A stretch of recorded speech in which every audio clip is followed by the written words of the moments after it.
NIS student के ढेरों questions आ रहे हैं, उनके जवाब देंगे। पहली बात मैं क्लियर कर दूं, मैंने आपको बोला था कि रिजल्ट कब आएगा, उसी डेट पर आएगा। हमने बोला था डिजी लॉकर में 10 तारीख के बाद आएगा, 10 तारीख के बाद आया। 12 तारीख को बोला आजकल में ही आ जाएगा, आ गया। देखो 12 तारीख को एग्जैक्टली आया। अब मैंने आपको ग्रुप में दे दिया था कि देखो भाई डिजी लॉकर में आ चुका, जाके देखो। उसी कड़ी में हम और भी बात करेंगे। आज स्टूडेंट ये पूछ रहा है, देखो एक एक करके क्वेश्चन लेते हैं। एक स्टूडेंट का क्वेश्चन है, क्या क्वेश्चन है, मेरे फोटो नहीं दिख रहे हैं। पहली बात, फोटो अपडेट हो जाएगा फ्यूचर में और फोटो भी दिखेगा, तो अभी घबराने की जरूरत नहीं है। एक गर्ल्स का क्वेश्चन है, इसमें ऑलरेडी अपडेटेड दिख रहा है। नहीं जी, ये अपडेटेड आपके हिसाब से नहीं है, और भी अपडेट फ्यूचर में होगा, फोटो भी दिखेगा, वेट करो। एक स्टूडेंट का ये कहना है कि इसमें रजिस्ट्रेशन नंबर नहीं दिख रहा, मार्कशीट नंबर नहीं दिख रहा, सर्टिफिकेट नंबर नहीं दिख रहा।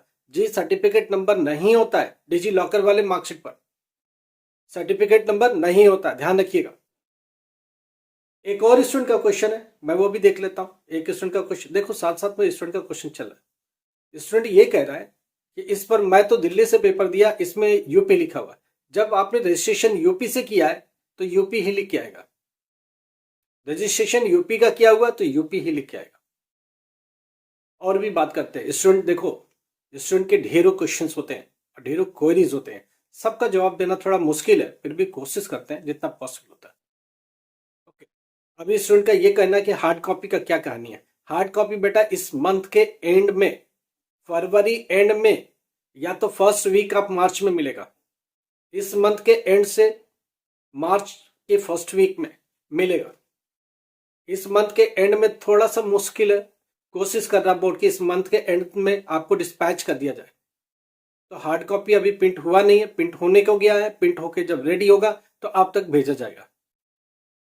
एक स्टूडेंट का और भी क्वेश्चन है कि इसमें डेट ऑफ बर्थ नहीं है, डेट ऑफ बर्थ नहीं है। अरे 12th क्लास के रिजल्ट में कभी डेट ऑफ बर्थ नहीं होता, 12th क्लास के रिजल्ट में डेट ऑफ बर्थ नहीं होता। इवन भी ओरिजिनल मार्कशीट में भी डेट ऑफ बर्थ नहीं होता।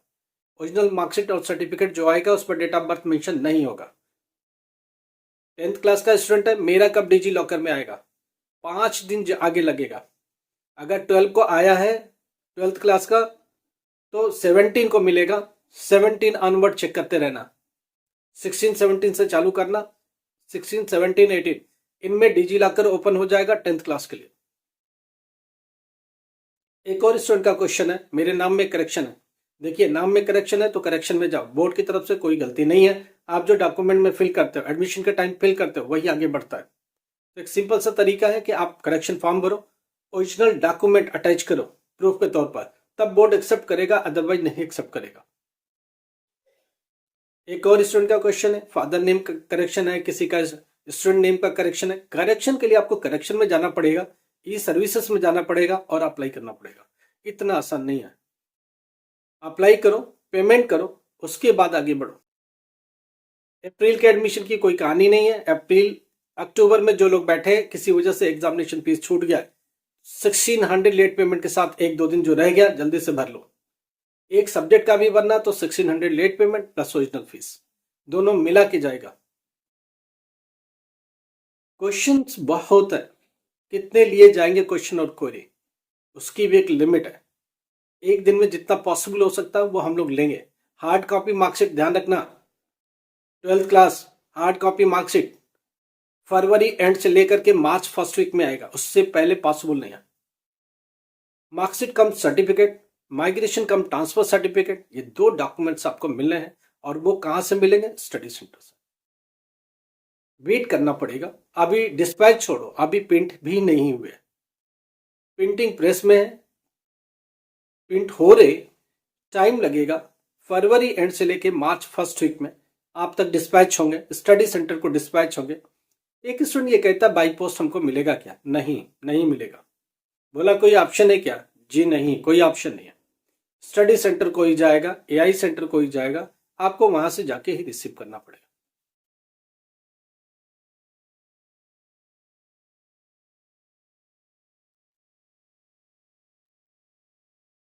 एक स्टूडेंट का क्वेश्चन है, क्या ये फॉरेन के लिए अप्लीकेबल है एनआईएस बोर्ड। हाँ जी, क्यों नहीं अप्लीकेबल है। भारत सरकार है, भारत सरकार जिम्मेदारी लेती है। आप आगे फॉरेन में जाकर के अपनी फर्दर स्टडी कर सकते हो।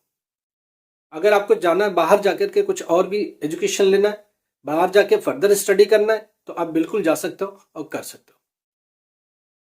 एक स्टूडेंट ये कह रहा है कि क्या मैं बायो अलग से करके नीट में अपियर हो जाऊं? देख लेना, इसके ऊपर बड़ा कंट्रोवर्सी है, बड़ा क्वेश्चन मार्क है।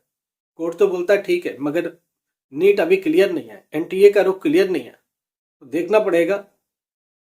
आप अपने नीट एक्सपर्ट से जाके मिलो कि अभी क्या कंडीशन है, क्या कहानी है। वो लोग आपको ज्यादा गाइड कर सकेंगे। करंट एनटीए ने क्या अपडेट किया, करंट नीट ने क्या अपडेट किया, उनसे देख लीजिए, और वो लोग आपको ज्यादा अच्छे से गाइड कर पाएंगे और समझा पाएंगे। हम लोग एनआईएस बोर्ड और एजुकेशन को लेके बात करते हैं, नीट को लेके बात नहीं करते।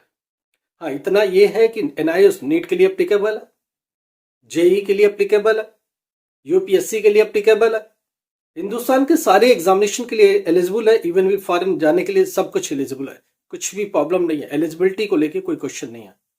आपके मन में कोई प्रॉब्लम है तो आप हमें व्हाट्सएप पर जाओ, मैसेज करो, हम लोग आपको जवाब देंगे, आपकी मदद करेंगे।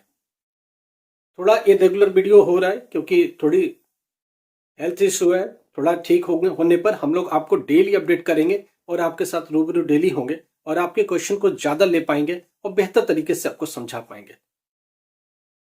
कोई भी प्रॉब्लम हो एजुकेशन में, किसी भी क्लास में, किसी यूनिवर्सिटी लेवल पर, हम लोग उसमें मदद कर सकते हैं। री रजिस्ट्रेशन करना है, री एडमिशन करना है, किसी दूसरी यूनिवर्सिटी में ट्रांसफर करना है, यूनिवर्सिटी को लेकर के कुछ क्वेरीज है, हम लोग इसका जवाब दे सकते हैं और आपकी मदद कर सकते हैं। लाइक करो, सब्सक्राइब करो, शेयर करो। Thank you so much.